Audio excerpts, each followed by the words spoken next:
What if I told you the greatest art heist in modern history lasted just 81 minutes, and no one has ever solved it?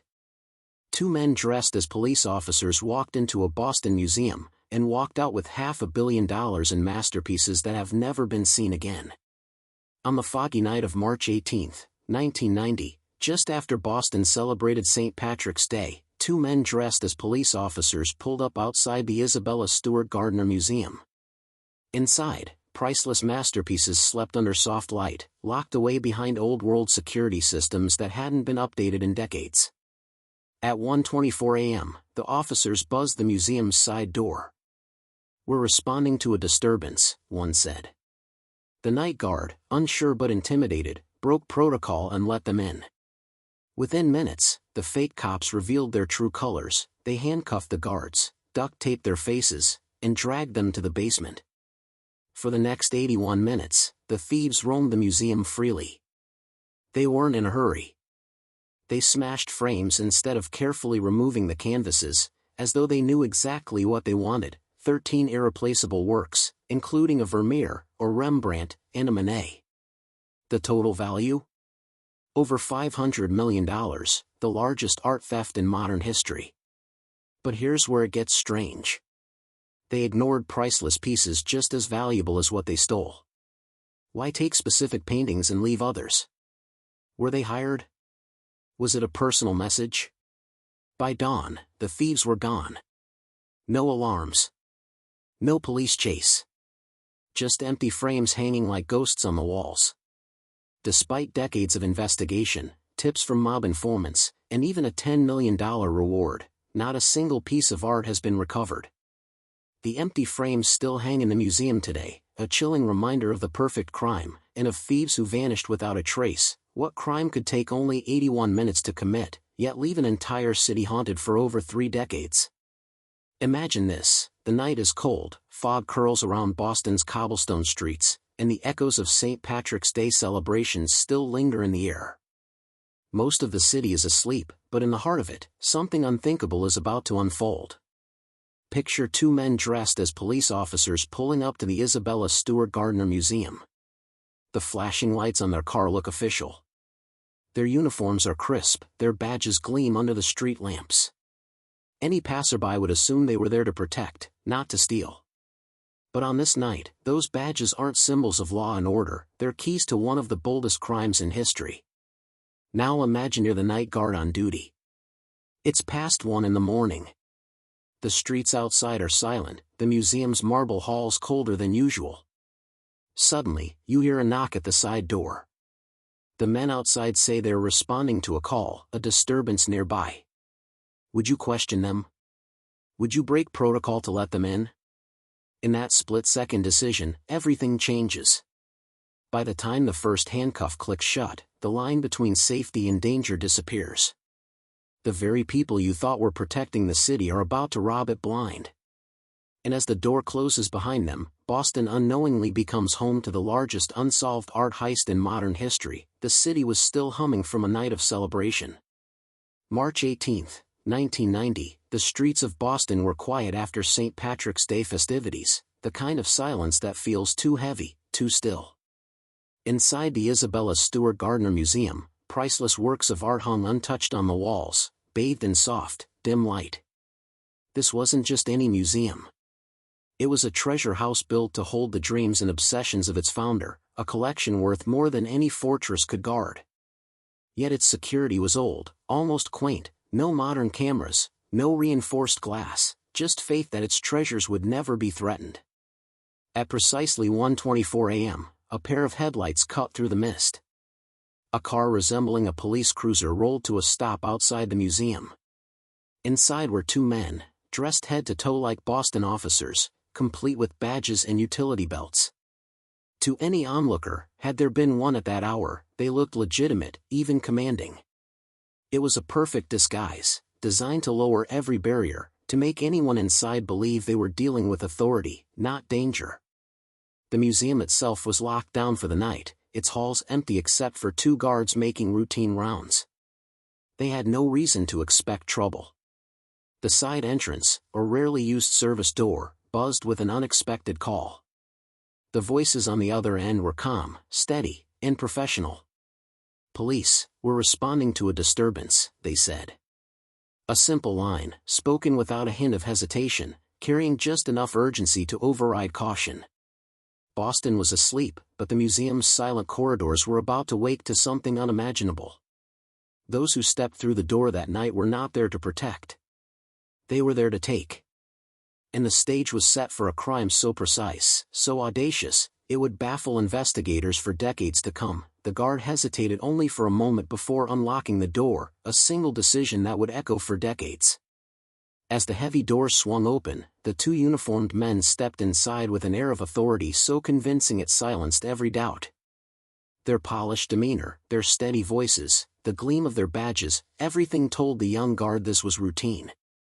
He didn't realize he was standing face to face with thieves who had rehearsed this moment to perfection. "Step away from the desk," one of them ordered, as if following police procedure. But the command soon shifted. "Come here. You're under arrest." Confused, the guard complied, believing he'd somehow made an error. It was only when cold metal cuffs tightened around his wrists that the illusion began to crack. By then, it was already too late. Within minutes, the second guard arrived, only to be greeted with the same chilling treatment. Both were handcuffed, duct tape pressed over their eyes and mouths, stripped of communication, control, and hope. They were led down into the basement, where the thieves secured them to pipes like prisoners of war. The museum's alarm stayed silent. The system hadn't been triggered, because the thieves didn't need to break anything to get inside. They were invited. Upstairs, the empty galleries waited. No guards on patrol, no watchful eyes. The men now had the run of the building, moving freely through rooms filled with treasures worth hundreds of millions. What had started as a polite knock at the door had turned into a silent takeover, and the heist hadn't even begun yet. As the thieves roamed the museum, one thing became clear: they moved with purpose. They didn't stumble through rooms or hesitate at doorways. They seemed to know which corridors to take, which galleries held the most valuable treasures, and even how to avoid certain security devices. To investigators, this precision felt too sharp to be mere luck. How could outsiders know so much about the museum's layout unless someone had given them inside information? Consider the choices they made. Instead of grabbing everything in sight, the thieves ignored countless valuable objects, walking past works of art that would have been impossible to fence yet irresistible to amateurs. They went straight to specific pieces, a Vermeer, or Rembrandt, and even a tiny golden eagle finial, items no casual thief would recognize as priceless. Whoever planned the heist wasn't guessing. They had a list. The way they handled the guards also raised questions. They didn't just tie them up haphazardly, they neutralized them in a methodical way, ensuring no alarms would be triggered, no phone calls made. It was the kind of efficiency seen in professional operations, where every second is accounted for and every move rehearsed. Someone had studied the museum's weak points and exploited them flawlessly. Was this the work of seasoned criminals with high-level connections? Was there a disgruntled insider feeding them critical details? Or was this an elaborate scheme commissioned by someone powerful, someone who wanted those specific paintings for reasons no one could guess? The FBI would spend years chasing these questions, but on that night, the thieves didn't have to worry about answers. They had the upper hand. The thieves didn't waste time on trial and error, they went straight for the masterpieces. In the Dutch room, they ripped the concert by Johannes Vermeer right out of its frame. This wasn't just any painting, it was one of only 36 Vermeers in existence, and considered a priceless gem of Dutch art. Beside it, they seized the Storm on the Sea of Galilee, Rembrandt's only seascape, cutting it from its frame with brutal precision. Even a small Rembrandt self-portrait, done on copper, vanished into the night, along with sketches by Degas and a rare Manet. But the strangeness didn't stop there. The thieves also stole an unassuming gilded finial, a decorative eagle that once topped a Napoleonic flagpole, an item of little commercial value compared to the paintings. Why take such an obscure object unless it was requested by someone who knew its hidden significance? The selection of stolen items baffled experts. This was not smash-and-grab theft. This was shopping with a list. The total value of the stolen works would later be estimated at over $500 million, making it the single largest art theft in modern history. Yet the thieves showed no reverence for their prize. Instead of carefully removing canvases, they sliced them from their stretchers and left shards of wood and nails scattered across the floor. They even abandoned some items mid-theft, as if they knew precisely how much time they had to get what they came for. Meanwhile, dozens of equally valuable pieces remained untouched, including works by Michelangelo and Botticelli. If the goal was money, why leave behind paintings that could fetch millions? The odd selectiveness of their choices added a sinister dimension to the crime. Whoever orchestrated this heist didn't just want great art, they wanted these exact pieces, and only these pieces. The Isabella Stewart Gardner Museum was full of treasures, yet the thieves seemed to pass over many of them as if they were worthless trinkets. Priceless works by Michelangelo, Botticelli, and Whistler remained untouched. Even more astonishing, they ignored a bronze beaker and rare Chinese artifacts that could have been easily carried and sold. Why would criminals with free rein for over an hour bypass such obvious riches? The mystery deepened with every unanswered question. The items they did take, a Vermeer, a Rembrandt, a Manet, several Degas sketches, and an obscure gilded finial, suggested deliberate selection. These weren't simply expensive works of art, they were unique, irreplaceable, and easily recognizable. No casual thief would have known their significance, and no rational criminal would have risked stealing objects that were impossible to sell on the open market. Investigators wondered if this was a theft for profit at all.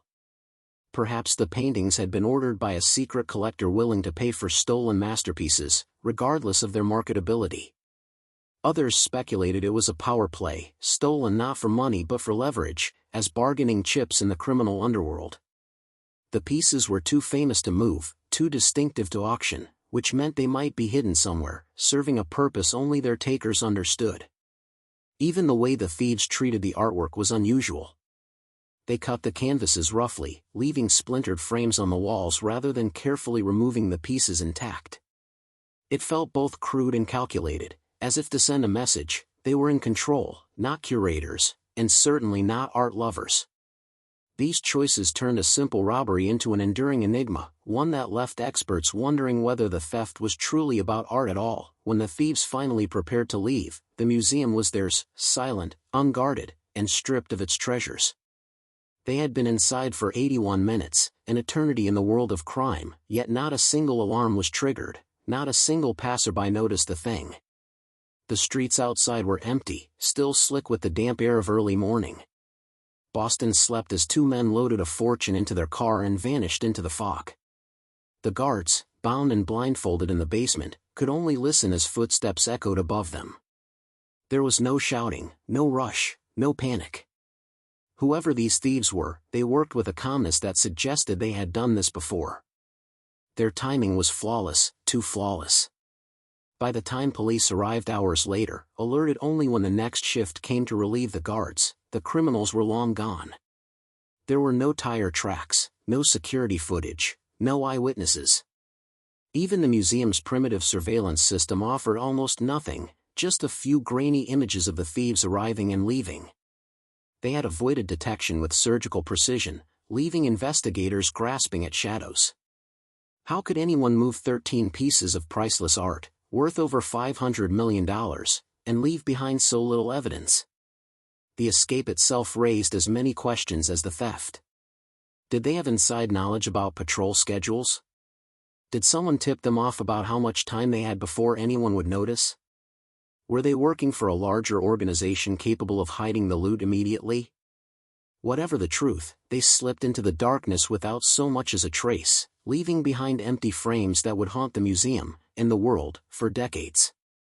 By sunrise, the Isabella Stewart Gardner Museum had become a crime scene, though at first, no one truly understood the scale of the disaster.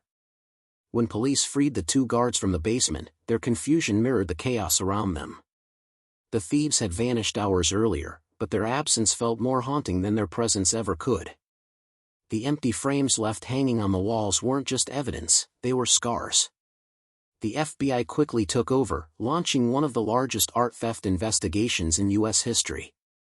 agents scoured Boston's criminal underworld, chasing rumors of mob involvement and secret buyers.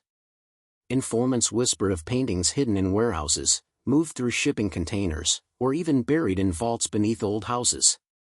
Every lead seemed promising at first, only to collapse into dust.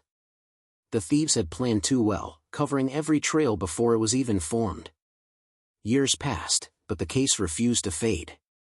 The museum posted a massive reward, eventually rising to $10 million, yet no one came forward. Investigators arrested suspects in unrelated crimes, hoping to trade leniency for information, but the trail remained cold. The stolen works became ghosts, appearing only in rumors, a Vermeer spotted in Europe, or Rembrandt offered as collateral in a drug deal, a Monet locked away in some private collection. None of these stories were ever confirmed. The frustration was palpable. How could such iconic art simply disappear? These weren't anonymous jewels that could be cut apart or melted down. They were irreplaceable cultural treasures, instantly recognizable worldwide. And yet, despite global attention, they remained hidden, suggesting the thieves, or whoever now held the paintings, had power, resources, or connections far beyond ordinary criminals. Decades later, visitors to the Isabella Stewart Gardner Museum still walk past empty frames that once held masterpieces. They remain hanging by order of the museum, a haunting promise that, if the paintings ever return, they will be placed back exactly where they belong. But for now, they serve as silent witnesses, constant reminders of a night Boston can't forget. Every so often, whispers surface, a rumor of stolen art surfacing in Europe, a tip about a private collector boasting of a Vermeer hidden in his cellar, or a claim that the Rembrandt was offered in exchange for immunity. Each lead sends investigators chasing hope, only to watch it dissolve into nothing. The FBI still keeps the case open, treating it as one of the most significant cultural crimes in American history. The reward, now set at $10 million, remains unclaimed, even after decades. That in itself raises a chilling question: are the thieves dead, their secret buried with them, or are the paintings still being guarded somewhere, passed from hand to hand in the criminal underworld? Some believe the art may have been destroyed to eliminate evidence, others insist it's too valuable, even to criminals, to simply vanish forever. And so the museum waits. The walls are full of absence, the frames gaping like open wounds. Visitors gaze at them with awe and sorrow, sensing that the paintings themselves are still out there somewhere, locked away, unseen, as if the heist never really ended. The mystery lives on, breathing through every rumor, every failed lead, every unanswered question. More than 3 decades later, the greatest art heist in modern history still has no ending. The thieves who slipped into the Isabella Stewart Gardner Museum on that foggy night have never been caught, and not a single stolen masterpiece has resurfaced. Investigators, art experts, and amateur sleuths alike are left with the same haunting question: where are the paintings now? Are they hidden deep inside a wealthy collector's private vault, admired by only one pair of eyes? Or are they buried in a damp basement somewhere, slowly rotting away, priceless treasures wasting in darkness? Some even whisper that the thieves may have destroyed the art to cover their tracks, an unthinkable loss to the world's cultural heritage. The idea sends chills down the spine of anyone who has ever stood before a masterpiece and felt its silent power. The identities of the thieves have been speculated endlessly, from Boston mobsters to international art syndicates, but no one has ever faced trial. Some prime suspects died years ago, taking their secrets to the grave, while others deny involvement with smug certainty. Every time a rumor sparks hope, it quickly fizzles into disappointment, as if the crime itself is mocking those who try to solve it. And so the empty frames remain on the museum walls, like open eyes watching every visitor. They don't just remind us of what was lost, they remind us of what we still don't know. Somewhere, 13 stolen treasures are waiting, unseen, untouched, and locked away by ghosts who were clever enough to vanish without a trace. Decades have passed, yet the greatest art theft in American history remains unsolved. The 2 men who walked into the Isabella Stewart Gardner Museum that foggy night vanished into the darkness without leaving a single trace. The 13 stolen masterpieces, worth over $500 million, have never been found. Today, the museum keeps the empty frames hanging on the walls, waiting for the day the paintings return. they serve as more than reminders of loss, they are silent questions staring back at the world. Who planned this? Who carried it out? And where are those treasures now? Some say the thieves are long dead, their secret buried with them. Others believe the paintings lie hidden in a basement or a private vault, guarded by someone powerful enough to keep them from ever being seen. But until the day they reappear, if that day ever comes, this heist will remain a living mystery, a perfect crime frozen in time. Somewhere out there, 13 masterpieces are still waiting. And so is the truth. 13 masterpieces, gone without a trace. Are they locked away in a secret vault, or lost forever a time? One thing's certain, this mystery isn't over yet. And the secrets of that night still lie buried in the graveyard of secrets.